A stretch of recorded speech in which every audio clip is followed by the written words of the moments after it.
Hello, and in this part 2 video I'm going to describe a time you made a complaint and you were happy with the result.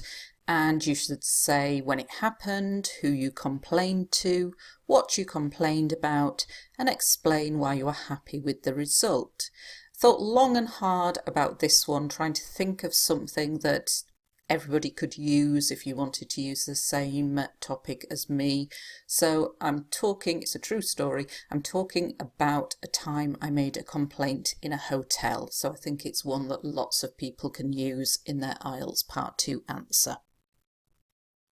To be brutally honest, I'm a serial complainer. So there are numerous stories I could tell you, because I believe in getting the service or product you have paid for. However, I've decided to talk about an incident that took place relatively recently. I was staying in a hotel in Manchester, not a particularly expensive hotel normally, but because there was a concert taking place at the arena next door, the prices had quadrupled that particular night. Unfortunately, all the other hotels were booked solid, so I'd no alternative and had to pay through the nose for this budget hotel. My daughter and I were going to the concert, and because of the late finish time, I wanted to be relatively close to the venue. We checked in, grabbed a quick bite to eat, and then went to the show, which was truly amazing. When we got back to the room, we were shattered, and it was nearly midnight, so we went straight to bed. We'd only been asleep for about half an hour when we were rudely awoken by some guests who had obviously been drinking and were singing songs from the concert we had been to earlier. We had to get up early the next morning to get to work and school, so you can imagine how annoyed we were at this rude awakening. The singing carried on for about an hour, stopped, and then started again at 3 a.m. When we were checking out the next morning, I was in a very bad mood and said to the receptionist that the walls must be paper thin because our sleep was disturbed by the noise from other guests. The receptionist was apologetic and without asking said, "I will refund the cost of the room and please have a complimentary breakfast on us." I was shocked because I wasn't expecting that, but also very impressed with the great customer service in that hotel. Okay, so let's take a look. I've done quite a long answer here. In the IELTS exam, this is probably more than 2 minutes. You will not remember all of it, so you will hopefully remember 2 minutes worth of things to say. If the IELTS examiner stops you after 2 minutes, don't think, "Oh, I've made a mistake," or "this is bad, I'm going to get a lower grade." They have to be very strict with time, and it doesn't matter if you haven't finished. It's not like IELTS writing, where you must write your conclusion in task 2 or you'll get a lower grade. In part 2 IELTS speaking, it doesn't matter. The examiner just has to listen to you for 2 minutes and then stop you. So let's take a look. To be brutally honest. This means to be very honest. So you can just use to be honest. If you want to try and make it a bit more complex, use less common vocabulary. To be brutally honest. A serial complainer. A serial anything means somebody who does something a lot. A serial complainer. A serial time waster. A serial latecomer. So you always do it. So it means I complain a lot.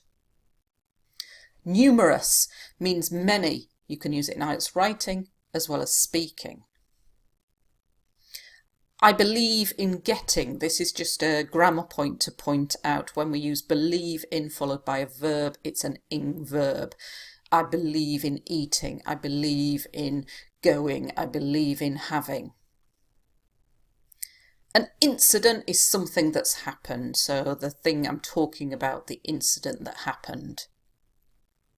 And notice I've used relatively twice. I've used relatively recently, relatively close. I'm using it to try and reinforce it and to try to get you to use it. And it means quite recently, quite close compared to other things. So you can use relatively recently, relatively expensive, relatively cheap. So try to start using this instead of quite.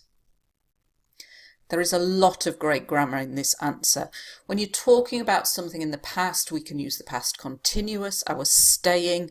You can use lots of good tenses. Past continuous is useful for describing activities in the past, sort of setting the scene. So I was staying in a hotel in Manchester.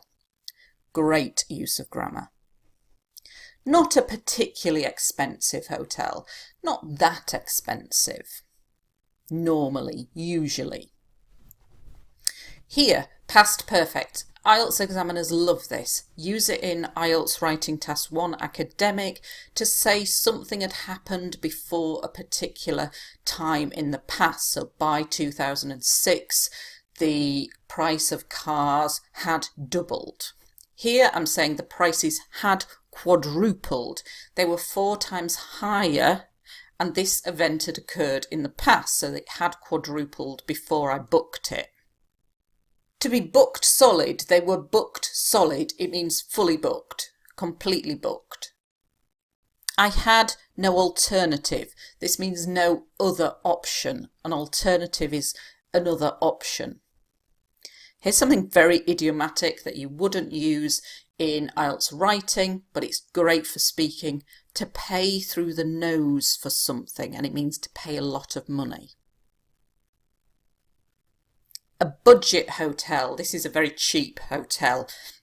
Your very basic hotels that are not fancy, usually don't include breakfast. You have to pay extra for it. Relatively close, like I said before, quite close. The venue is a place where an event such as a concert takes place. And then when we're talking about hotels, we talk about checking in, checking out. This means arriving, leaving. To check in, to check out. And this is quite idiomatic. Again, very good for IELTS speaking and useful for lots of topics. To grab a quick bite to eat. It means to have a small meal, not a big meal. Another useful word for lots of topics, tired, shattered. I was shattered. And to go straight to bed is just a phrase we use all the time when you go in and you go straight to bed. You don't do anything else. Well, you will brush your teeth and have a wash, but it means you don't sit down and have a chat or have coffee or watch TV. You go straight to bed. We'd only been asleep. This is the past perfect, and it's saying something took place before something else in the past. It's quite an easy tense to use because it's just had plus the past participle, but a lot of non-native speakers don't use it because maybe you don't use it in your language. But if it's something that you're familiar with, get it in your IELTS speaking exam because it's impressive. We were rudely awoken. And a rude awakening. This is when you are woken up and you're not happy about it. So rudely awoken, a rude awakening. So when somebody wakes you up and you didn't want to be woken up. Who had obviously been drinking. So here we've got the past perfect continuous, very complex. And were singing, the past continuous. Had been to, the past perfect. So you can see this topic gives you lots of opportunities to use complex grammar. Don't just stick to past simple. If you just use past simple, it's 5 or 6. You need this range to be getting into the higher band scores. The singing carried on. To carry on means to continue. Remember to check in, to check out. So when we were checking out, it's when you're leaving and you go to the reception desk and you pay your bill. To be in a bad mood or to be in a very bad mood, good for describing other things, describing people. He is always in a bad mood, and it's when you're grumpy, annoyed, You can be in a good mood, but here I was in a very bad mood. And I said to the receptionist, the walls must be paper thin. If something's paper thin, it's the depth of paper. So you're saying it's very, very thin. And we often use it to describe walls where all the sounds come through them. You can hear everything taking place in the next room. They're paper thin. Our sleep was disturbed. This means it was interrupted by the noise. We often talk about disturbed sleep when something or someone wakes you up. The receptionist was apologetic. This is an adjective, that means very sorry. It comes from the verb to apologise. If somebody's apologetic, they're sorry for something. A complimentary breakfast. This means a free one. If anything is complimentary, it's free. You don't have to pay for it. And I wasn't expecting that. For something that I didn't go and complain, hoping to get the room for free and hoping for the free breakfast. I wasn't expecting that, but I got it free.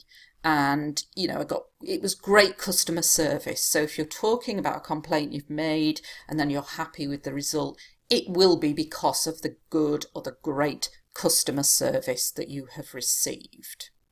A lot of grammar, a lot of vocabulary in my answer. Don't panic, don't think you have to get everything in there. Try and remember a few things, like, to be brutally honest, I'm a serial complainer.